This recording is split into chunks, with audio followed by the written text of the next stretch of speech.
Good afternoon. Happy Sunday, part 3. It's been a busy day. Sorry about my disheveled appearance. I'm headed to court.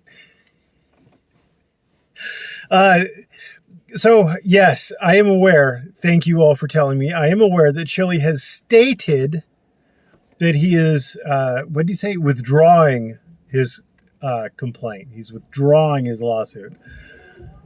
I don't know exactly what that means. I am assuming, as are apparently most of you, that means that he has filed a request to dismiss the complaint. Now, it does not show up in Pacer yet. Obviously, if you submitted it today on a Sunday, the court clerk isn't going to work feverishly overtime on a Sunday to enter the dismissal, if it's even appropriate at this time. I also don't know if Kate and or Josh or both of them have submitted a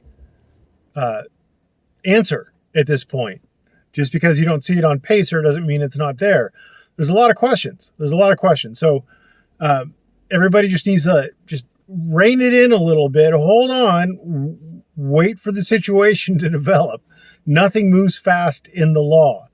So my best guess, if this is in fact a request to withdraw that Chillie has put in, my best guess is that it is a thinly veiled attempt to make it appear as though any refiling in Central District of California is not pretextual.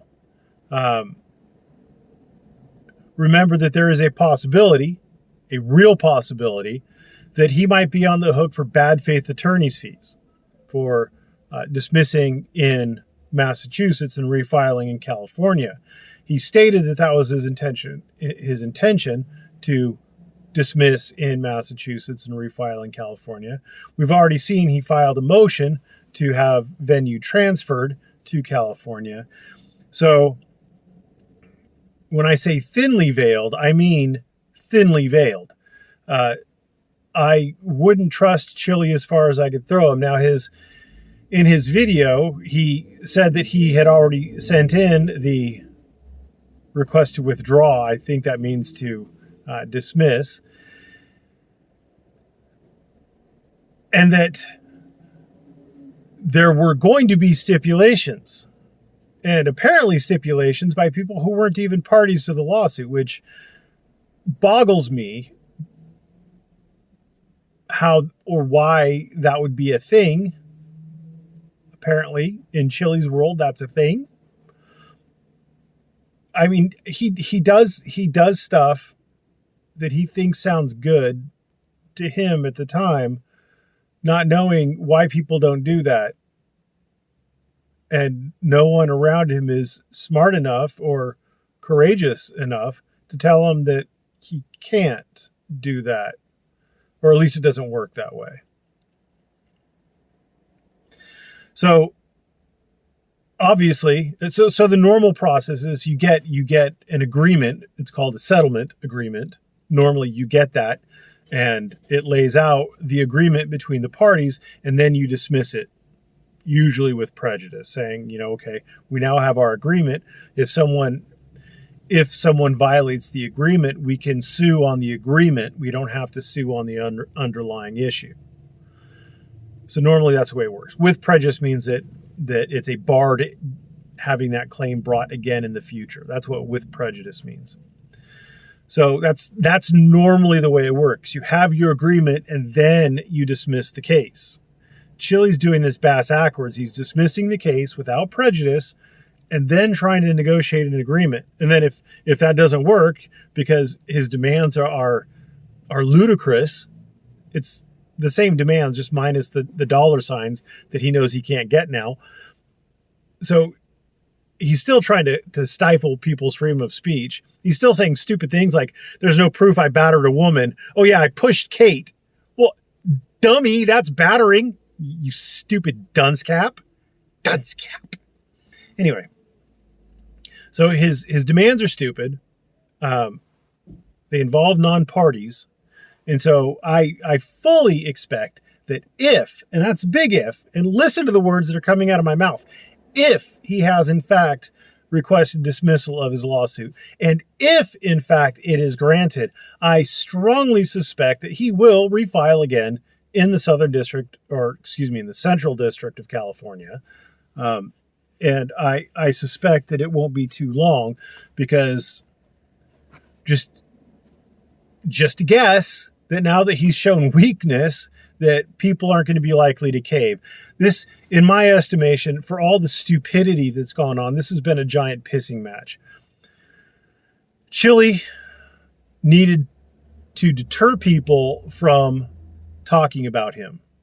And he had some effect, but not quite the effect that he was hoping for, because instead of people saying that Chillie's a flaming faggot, they would say something along the lines of, it's my opinion that Chillie's a flaming faggot. And so it didn't really have the effect that Chillie wanted. On Kate's side, on Josh's side, I'm going to assume that they don't want to get their asses sued for giant dollar signs every time they turn around. And so I'm going to assume that they didn't want anybody to smell that they're the kind of people who are just going to settle and hand over dollary dues to settle a case anytime they get sued. So both sides, it was what do they call that? A Mexican standoff or something like that. I don't remember the exact term. What I just said was probably racist, and I apologize. I don't know why it's racist, but it probably is. But anyway, it was a standoff of some sort, insert ethnicity here, where neither side could really back down without exposing themselves to more of what they considered to be harm. But now Chillie's flinched. Now Chillie's given up. Let's call it a Colombian standoff with an O, not a U, in honor of Chillie being in Colombia.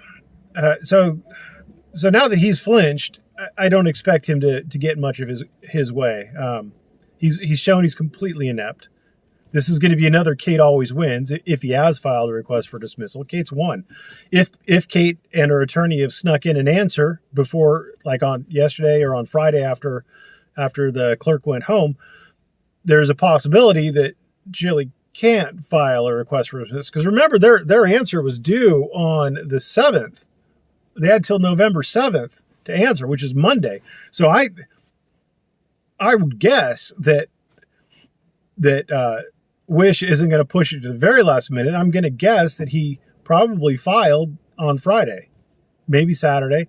I mean, I guess technically he could file today or tomorrow, but that'd be pushing a little close to the wire. That'd be interesting. That would be interesting. Anyway, but we're gonna have to. This is definitely a wait and see moment where we're gonna have to see what shakes out on Monday, see what shows up in Pacer. One other thing that is just eating at my mind. Chillie said in his video that it's ridiculous. He didn't take those monies that were donated to him for legal fees to run off to Colombia to have a vacation. And then he dismissed the case. Maybe he dismissed the case. But just look at what he said. Just assume that everything that fell out of his mouth there was true. He raised money to pay legal fees. All of a sudden, took a trip to Colombia he hadn't told anybody about. And now he dismissed the case. How do people not see through this dude? I guess the same people who couldn't get the joke on my fill out the affidavits and become a class representative. I guess those same people who got offended over that are the same people who are supporting Chillie or something. I'm not entirely sure, but it's pretty wicked stupid, isn't it? Thanks for watching. Have a great day.